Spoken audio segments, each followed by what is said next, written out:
시제가라 기름 기구르게 제외외로 유제링하고 야외되고 은이 센세고 그 유를 무시하나 차자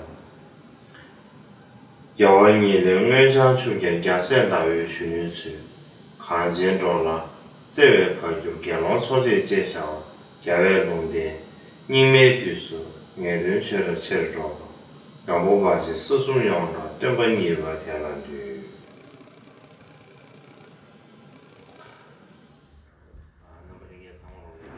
Saya ingin menyampaikan salam saya kepada Anda semuanya.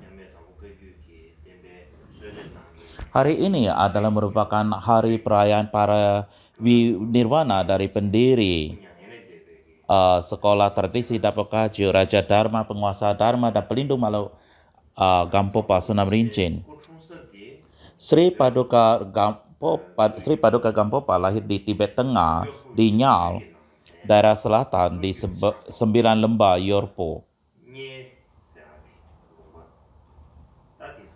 yang saat ini dikenal sebagai Nyalto di distrik Lunche.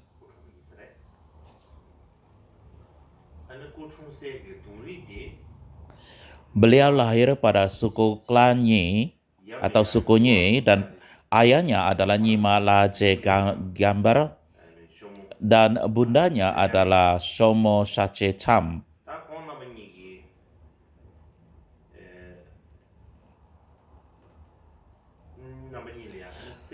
Mereka memiliki 3 putra, dan di antara 3 putra tersebut, Gampopa adalah merupakan putra di tengah. Dan sesuai menurut tanggal kelahirannya, beliau lahir pada tahun Kambing Tanah 1079, seperti yang ditulis oleh Drokon Prakro dalam permohonan biografinya. Dari kelahirannya di tahun Kambing Tanah hingga beliau meninggal dunia dari emanasi ini, keajaiban yang paling menakjubkan tak terhitung jumlahnya. Saya akan menjelaskannya secara singkat, jadi dengarkan dengan hormat. Jadi dari sini kita tahu tahun kelahiran dari Gampopa. Sri Paduka Gampopa dikenal dengan beberapa nama berbeda seperti Dharmajab, Supru Sapa Chandra, Cahaya Bulan Belia, Dawa Gyalsed, Guru dari Meditator Nyiwa yang Agung, Tabit dari Dakpo, Biksu Pemegang Wajra Zamling Drakpa, dan Dapo Rinpoche Gampopa, dan beliau memiliki sedemikian banyak nama berbeda. Dan disebabkan karena waktu, saya tidak mempunyai kesempatan untuk menceritakan kisah pembebasannya secara lengkap hari ini. Tetapi saya ingin berbicara dengan kemampuan terbaik saya tentang pencapaiannya dari beberapa sudut yang berbeda. Dan di antaranya yang pertama adalah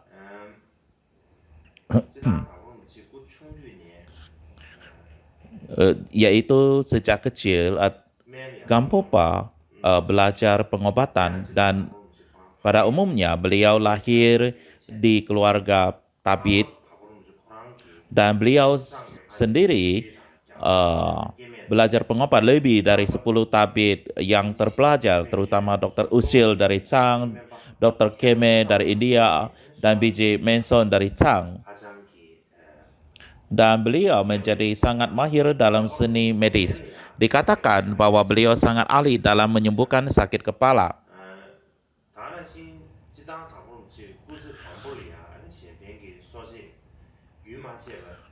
Beliau menghabiskan seluruh hidupnya terus-menerus berlatih pengobatan. Yang itulah sebabnya mengapa ia juga dikenal sebagai biksu tabit.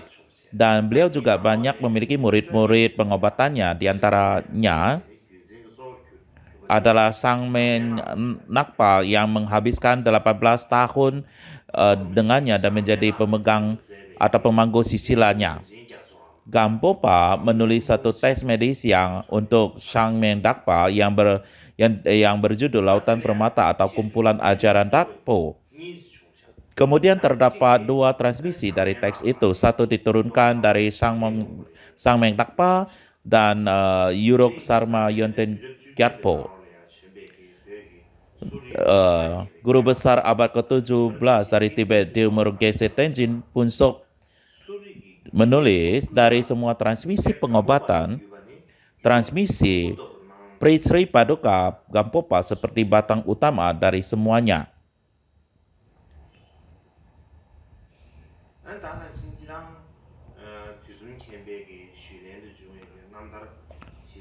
Terdapat dua catatan biografi tentang Gampopa, yaitu Dolok Dusun Cempa dan juga analisis singkat poin-poin penting dalam transmisi dan instruksi 6 yoga karya Drokon Pakmo Drukpa.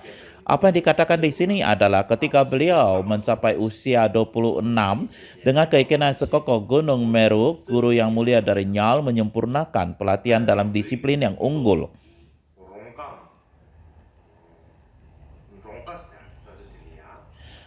Dikatakan di sini ketika Gampopa mencapai usia 26 tahun, beliau mengambil sumpah samanera dan juga penabisan penuh pada saat yang sama dari Geshe Londen Serap Mariut, Serap Nyingpo dari Sangsung, dan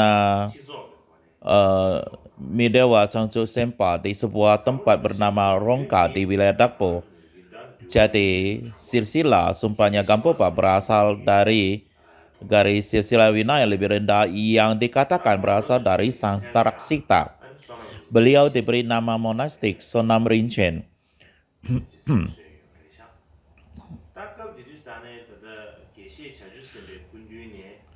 Dan pada saat itu beliau menerima instruksi meditasi shamatha dari Geshe Changchu Sempa.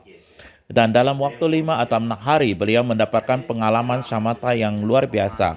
Beliau memiliki pengalaman tidak tahu apakah udah siang atau malam dan tidak merasa lapar. Bahkan beliau tidak makan. Beliau ingin tahu berapa lama pengalaman ini akan bertahan dan ternyata mampu bertahan selama 13 hari.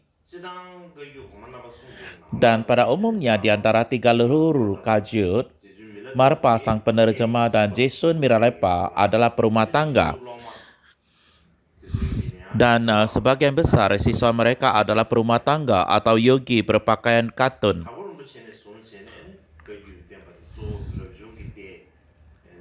Sejak Gampopa dan seterusnya, tradisi komunitas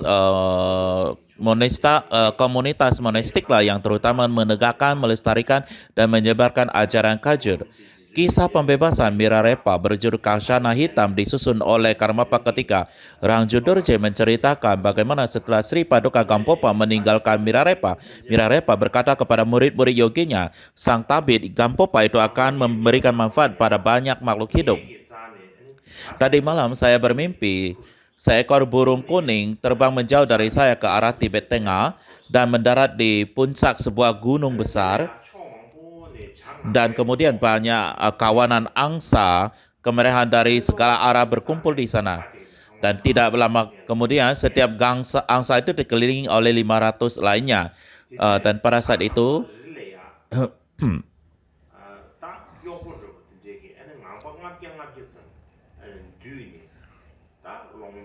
seluruh lembah dan seluruh gala penjuru dipenuhi oleh angsa berwarna kecoklatan ini. Inilah mimpi saya. Jadi, walaupun saya seorang yogi, semua pengikut saya hanya akan wiharawan atau monastik. Akan menjadi wihara atau menjadi monastik. Dan saya telah melakukan sesuatu untuk ajaran semua Buddha, katanya. Nubuat Mirarepa menjadi kenyataan seperti yang kita bisa lihat dari sejarah.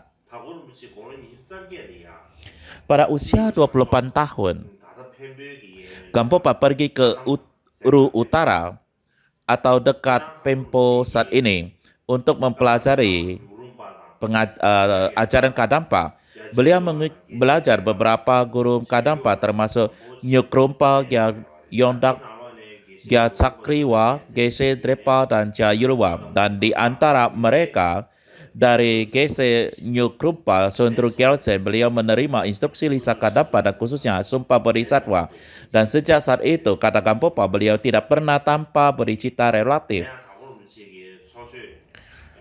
Dalam ceramah Dharma kualitas berlimpahnya, beliau mengatakan, Jadi bodhicitta relatif ini sangat penting. Hal ini diperlukan di awal. Tanpanya Anda tidak dapat menempuh jalan Mahayana. Ia diperlukan di tengah. Tanpanya Anda akan jatuh ke dalam samsara. Hal ini diperlukan pada akhirnya. Tanpanya Anda tidak akan memiliki dua bentuk kaya. Beliau berbicara dari pengalamannya tentang betapa pentingnya bodhicitta ini. Beliau mengatakan tentang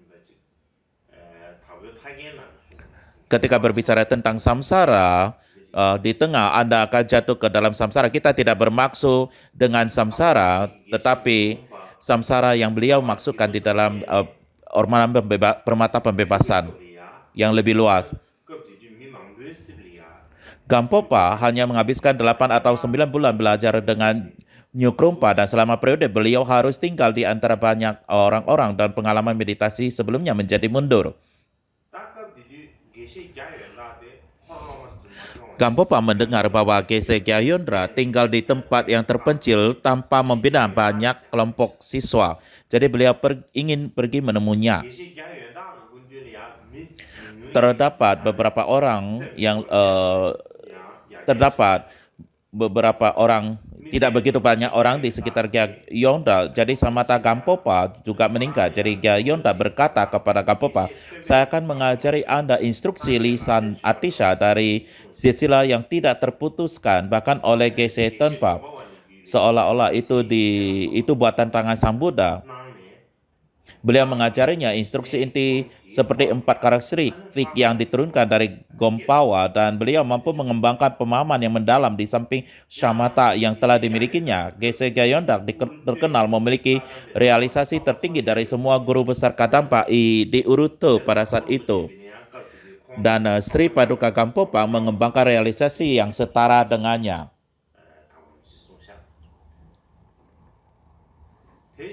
Beliau juga menerima instruksi tentang tahapan sang jalan dari Geshe Gyayendra dan beliau bermeditasi banyak tentang ketidakkekalan sebab dan akibat karma, ketidaksempurnaan samsara dan seterusnya. Dan beliau mengembangkan rasa daripada urgensi. Pengalaman sebelum tentang kebahagiaan dan kejernihan mundur. Beliau hanya merasakan tidak kekalan dan kejerian. Dan singkatnya, Sri Paduka Gampopa telah menghabiskan 3 tahun belajar dengan Geshe Gyayendra. Di dalam tulisan Drikun Kyopa Jiten Sumgo, beliau menulis bahwa dalam Dakpo-kajo terdapat 3 transmisi, transmisi pandangan, transmisi perilaku, dan transmisi instruksi inti. Di antaranya transmisi pandangan dan perilaku berasal dari Kadampa.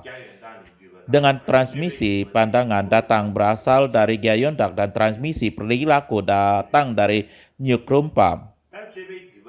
Dan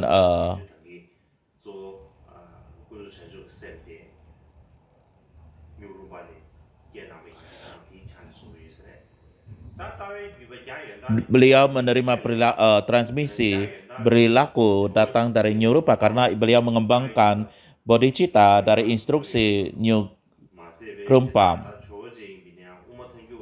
Mengenai transmisi pandangan dari Gyayendra, Gyayendra telah menerima transmisi dari pandangan yang diturunkan dari Atisha ke Gompawa. Atisha dikenal lebih menyukai jalan tengah prasinggaka dan ini pastilah menjadi alasan mengapa aliran Dakpo-kajo harus cocok dengan jalan tengah prasanggika.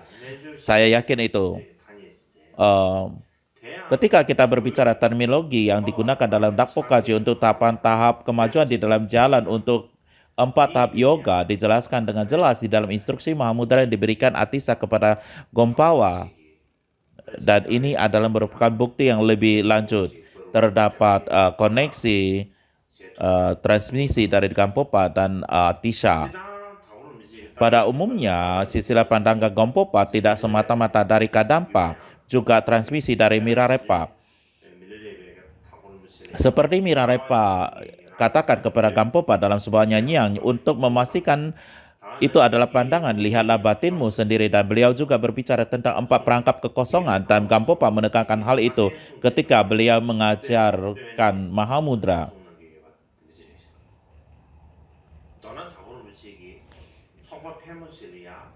Singkatnya, ketika Gampopa mengajarkan pada kelompok-kelompok, beliau mengajar sesuai dengan tahapan sang jalan Kadampa dan mengajar Mahamudra kepada murid-murid khusus membangun kebiasaan baru untuk melakukannya. Selain itu, beliau berkata, sedikit bantuan yang saya berikan kepada orang-orang adalah karena tradisi Kadampa. Banyak orang mengajarkan instruksi intisari naro, tetapi itu membawa sedikit manfaat jika tidak terkait atau terhubung dengan Kadampa. Beliau juga berkata, melatih sang batin dalam tahapan sang jalan Kadampa, 3 jenis individu adalah sangat berharga. Tanpa itu, walaupun keadaan hakikat alami yang buram kabur mungkin muncul, tetapi jika Anda terikat pada kerabat, tempat, atau kekayaan, Anda akan menjadi semakin buruk dan tidak akan menjadi semakin baik. Oleh karena itu, Anda harus meninggalkan kehidupan atau melepaskan kehidupan ini. Kenali bahwa semua fenomena yang Anda lihat atau dengar adalah seperti mimpi dan ilusi, dan berlatih dalam cinta kasih, belas kasih, dan bodhicitta. Dan bila Anda melakukannya, bahkan tanpa realisasi dari hakikat alami, Anda hanya akan menjadi semakin baik, tidak semakin buruk. Secara ringkas, beliau menganggap instruksi Kadampa sangat penting sekali. Dan terutama terdapat sebuah teks kuno yang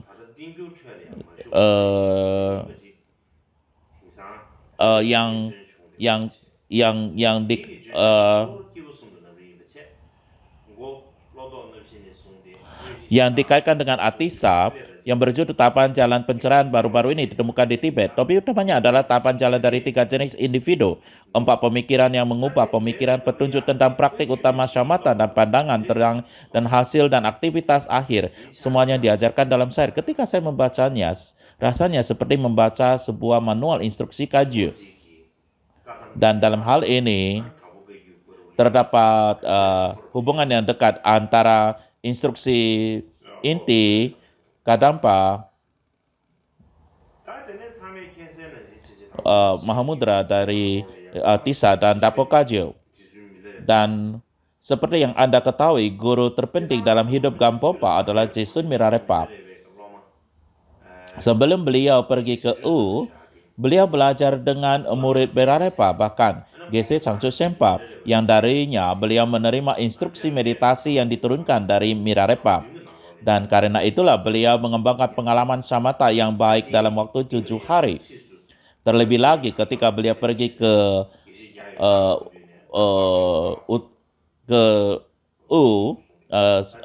utara dan mengikuti Gyagendra, beliau mengembangkan pandangan terang yang baik dalam kontimnya, tetapi masih belum mengembangkan realisasi yang sebenarnya.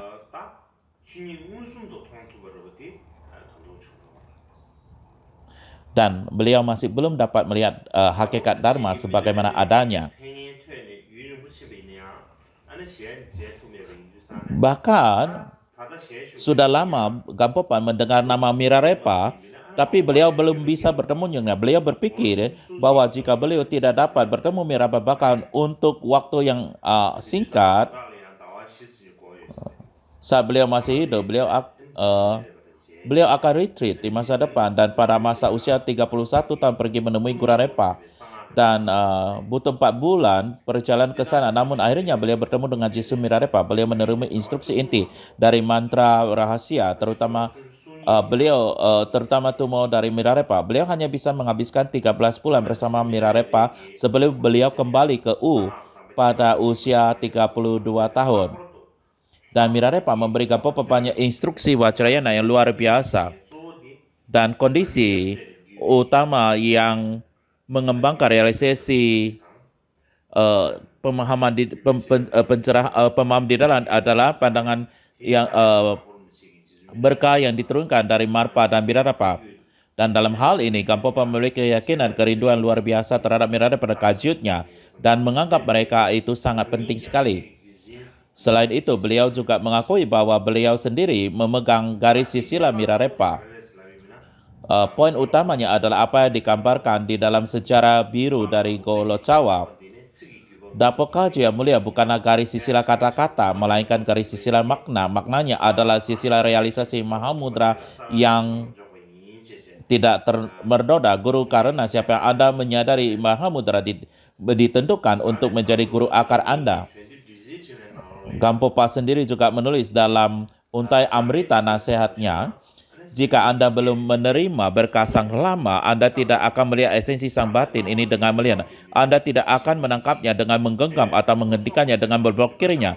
Juga persepsi Anda tidak akan dibuang dengan meninggalkannya atau dihancurkan dengan menghancurnya.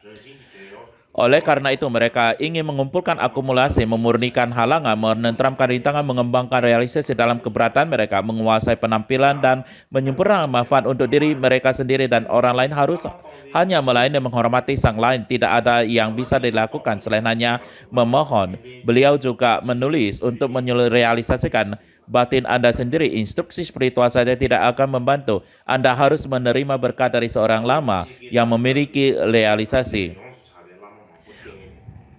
Jadi, ia bercerita tentang bagaimana pentingnya mengikuti seorang guru dan mendapatkan berkah untuk merealisasikan sang batin.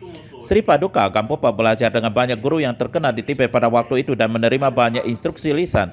Lebih jauh lagi, beliau sendiri menghabiskan waktu bertahun-tahun dengan rajin berlatih meditasi, terutama Tumo di Nyase Walung, La, dan tempat-tempat lain. Pada akhirnya beliau melihat esensi sang batin, makna Dharmakaya sebagaimana adanya, dan beliau memberi murid-muridnya instruksi langsung di dalamnya, sama seperti yang beliau sadari, yang kemudian dikenal sebagai Yoga Mahamudra yang muncul bersamaan.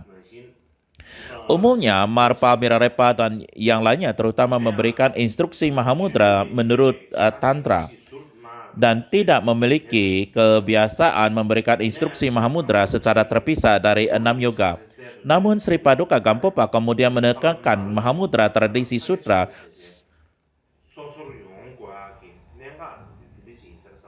mengajarkan Mahamudra secara terpisah sehingga mengembangkan jalan individu dari sarana 6 yoga naropa dan jalan pembebasan Mahamudra. Mengenai hal ini, Karmapaka 8 Mika Dorje menulis, di sini di Tibet berkembang 3 cara untuk memain jalan tengah Maitripa untuk tidak bekerja secara mental.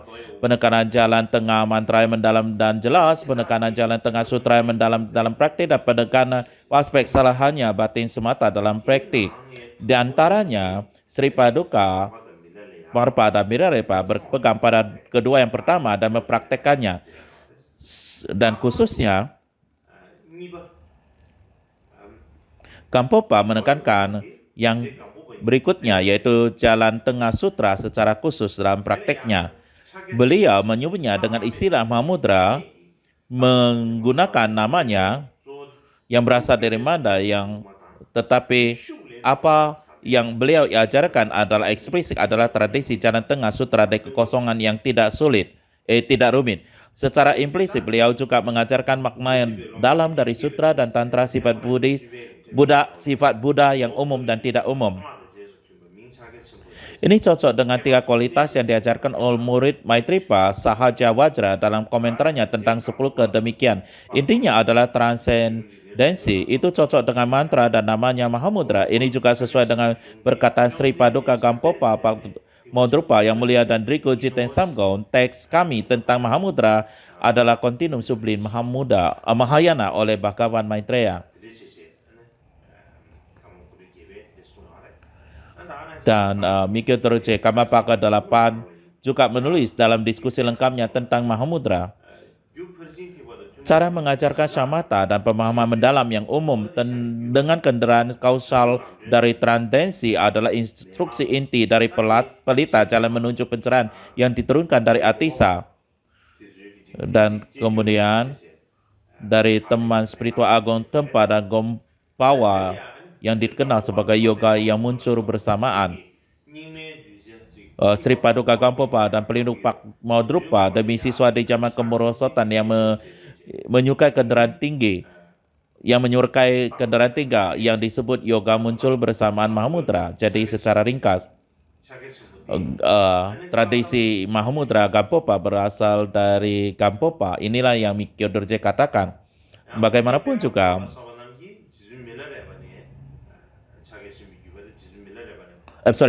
jadi Mikyo Dorje mengatakan bahwa tradisi Mahamudra Gampopa berasal dari Kadamba. Bagaimanapun juga Drukpa Pema Kampo dan lainnya mengatakan bahwa itu diturunkan dari Jesun Mirarepa. terdapat sedikit perbedaan dalam penjelasan para cendekiawan. Secara umum, menggabungkan beberapa tradisi inti mantra rahasia yang diturunkan oleh Sri Paduka Marpa dan Milarepa. Tradisi Kadampa atau instruksi inti tradisi sutra yang diturunkan dari Guru Kadampa seperti Gyayodhapa dan Dharma realisasi yang lahir dari pengalaman sendiri Sri Paduka Gampopa sendiri. Dan karena ini adalah merupakan gabungan dari semuanya, ini tidaklah dapat dipaksakan, ini berasal dari salah satu silsilah. Jadi ia juga tidak bisa mengatakan ia harus dari satu silsilah sehingga tidak muncul dari silsilah yang lain.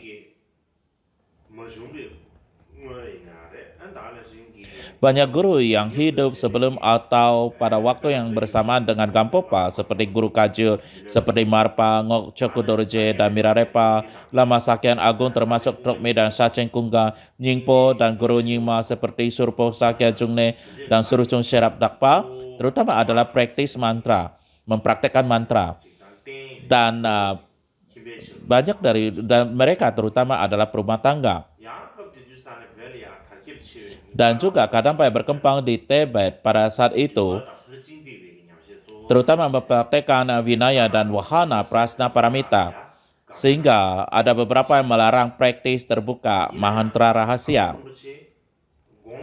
Namun pada usia 16 tahun, Gampopa telah menerima banyak abhiseka dan transmisi mantra rahasia, termasuk Cakra Sabara dan Hewajra dari silsilah Sangkar Lokcawa dan murid-muridnya.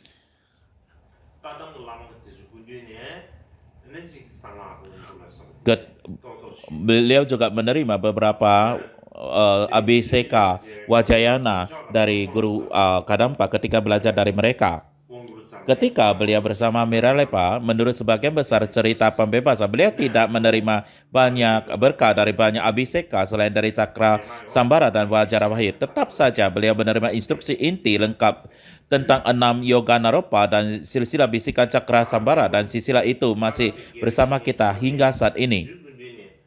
Gampopa juga belajar dengan banyak guru Kadampa dan mempraktekkan ajaran pelatihan batin dari silsilah mereka. Dan beliau juga mendidik murid-muridnya tanpa melepaskan jubah tradisi Kadampa ataupun perilaku winayanya.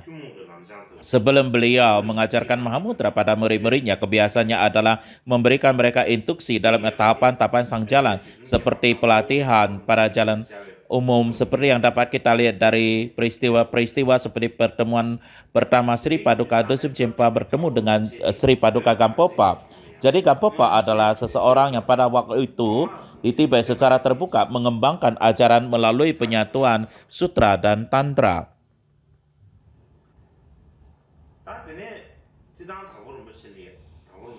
Gampopa dirinya sangat terampil dalam membina murid-muridnya dan sangat bagus sekali memberikan instruksi, dan karena itulah beliau mematangkan dan membebaskan banyak siswa yang tak terhingga jumlahnya. Ada istilah yang dikenal di Tibet sebagai instruksi batin, dan ini terutama mengambil instruksi Gampopa sebagai model menurut Jonan Jackson Taranatha. Singkatnya, Gampopa memiliki 4 putra, 4 silsilah, 4 sida, 4 putra batin, 4 putra dekat, 4 pembantu, 4 para yogi yang mencapai tubuh pelangi dan kecari, dan banyak siswa lainnya. Garis silsilah yang berasal langsung dari Gampopa dan kepenuhan yang antara lain adalah Paktru Kajut, Kamsam Kajut, Barom Kajut, Salpa Kajut.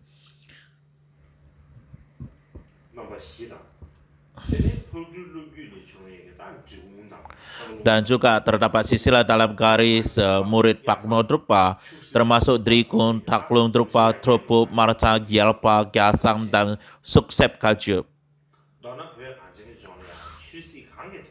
Baik dalam hal politik ataupun agama, ini adalah garis silsilah tunggal atau aliran tunggal yang memiliki pengaruh terbesar di tanah salju Tibet seperti yang Anda semua ketahui. Jonan Jackson Taranatha menulis dalam suplemen tambahan sejarah transmisi 100 instruksinya, dari Naropa dan Maitripa sampai Marpa Milarepa hanya ada benih-benih instruksi tentang Yoga Mahamudra yang muncul bersamaan, tetapi tidak menyebar secara luas.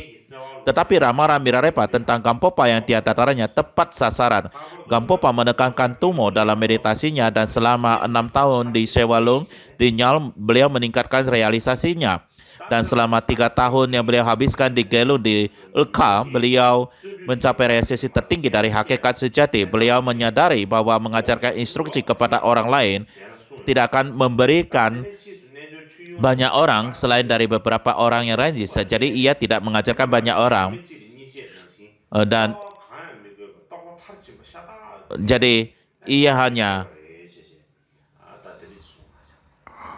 dan selama beberapa tahun beliau tidak mengajarkan kepada siapapun. Beliau hanya mengajarkan sedikit kepada Yogi Choyong dan lainnya. Dan seperti satu pelita dapat menyalakan 2 pelita, semua mencapai realisasi sempurna tanpa banyak upaya sehingga ia menyebar luas. Jadi hari ini adalah merupakan hari peringatan Parinibbana Gampopa. Jadi apa sumbernya yang menyatakan bahwa hari ini adalah merupakan hari Parinibbana Gampopa? Jadi ini menurut Pak Modrukpa dan Sang Raja Dharma Dosum Chenpa yang mereka berdua adalah merupakan siswa terpenting Gampopa, dan terutama Pak Modrukpa terus tinggal di wihara Dakla Gampo setelah Gampopa meninggal. Dalam dialog dengan Dosum Chenpa, dikatakan beliau jatuh sakit ringan pada malam tanggal 14 di bulan pertengahan bulan panas di tahun ayam. Kali ini saya tidak akan minum obat, katanya, karena beberapa keadaan kecil beliau tertawa berulang kali. Beliau meninggal pada hari ke-15. Dalam biografi permohonan terkenal, Pak Modrukpa menulis ketika beliau memutuskan untuk wafat untuk memberi manfaat bagi yang lainnya pada hari ke-15 bulan ke-6 tahun ayam air, makhluk agung memasuki hamparan Dharma. Saya memberi hormat kepada Anda yang berniat masuk ke Nirwana. Jadi tanggalnya diceritakan dengan sangat jelas sekali.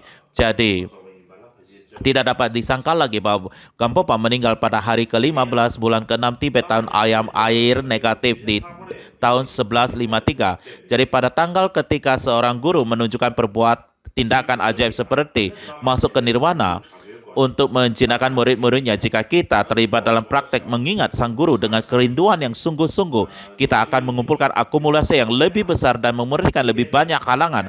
Seperti yang dikatakan dalam Tantra Wajragarbha, ketika Anda meneliti dengan pasti tanpa kesalahan tahun, bulan, dan hari mereka wafat, setiap persembahan yang Anda lakukan akan menyempurnakan akumulasi pahala kebajikan Anda, dan di sini Anda akan memiliki kemakmuran.